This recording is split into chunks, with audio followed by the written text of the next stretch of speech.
મિત્રો આપણે મામાની વાડીનું કલ્યાણ કર્યું છે. નેરી એક જબરી બધી કરી છે, પણ એક થોડોક વિક્ષેપ આવ્યો છે. એ તમને કહું, કારણ કે આવું ઝીણું ઝીણું કામ કરતા હોય ને એમાં મોટા મોટા નાના મોટા વિક્ષેપ આવતા હોય.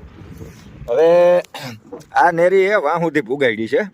હવે ન્યા લાઈન આવી ગઈ છે ને કે આ નેરી આપણે સામે સામે કાઢવી હતી. ગુંદે જે સામું ઝાડવું દેખાય ને ન્યા કાઢવાની હતી.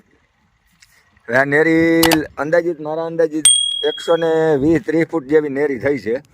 હવે પાછી અહીંથી મૂકી. હવે આની સાઈઝની પહોળાઈની વાત કરીએ ને તો જો આમ હજી 1 ફેસ આવી જાય એમ છે, અને આમ 4-5 ફેસ આવી જાય એમ છે. આ સાઈડ એવડો પહોળો છે, અને આ ખેતરમાં નાખે છે, પટા મારે છે. ઢાર બહુ છે ને એટલે આડો ઢાર છે ને ઊભો ઢાર છે. પછી વાં ઉકેડામાં થોડું ઘણું કામ હાલે છે. આજ બધાય ટ્રેક્ટર વીણું સૂણું હાલે છે. એક જો સામો ઢગલો દેખાય ને સિંગલ, એ ઢગલામાં ત્યાં 50,000નું ખાતર દેશી લઈ અને એને મારે ધોઈ નાખી છે. પછી એક અહીંયા ઢગલો છે, આ ઉકેડો છે, એ ઘરનું ખાતર છે, વેચાતું નથી લીધું ટૂંકમાં. એ ઉકેડામાં ધોઈ હાલે છે.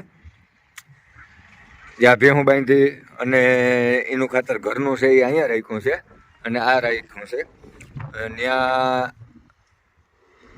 લગભગ અંદાજિત 30 ટોલી ત્યાં થાય અને 20 ટોલી આ, એટલે 50 ટોલી જેવું ખાતર થઈ જાય. અને આ જે કૂતરું વયું આવે ને ત્યાં સામો ઢગલો દેખાય ને ત્યાં કલંજી અને માંડવીનો ડૂસો ડાયટો જે વેસ્ટેજ હતો ને એનું કમ્પોસ્ટ ખાતર બનાવવાનું છે.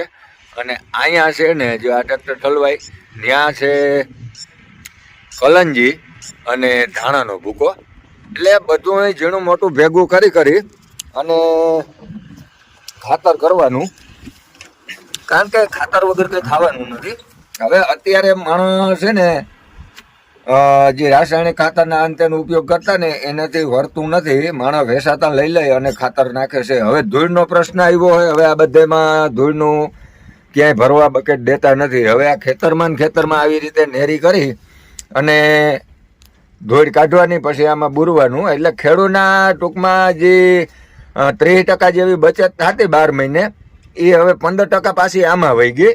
એટલે હવે ખાલી 15% બચત રહે, કારણ કે દેશી ખાતર વગર કાંઈ થાય નહીં.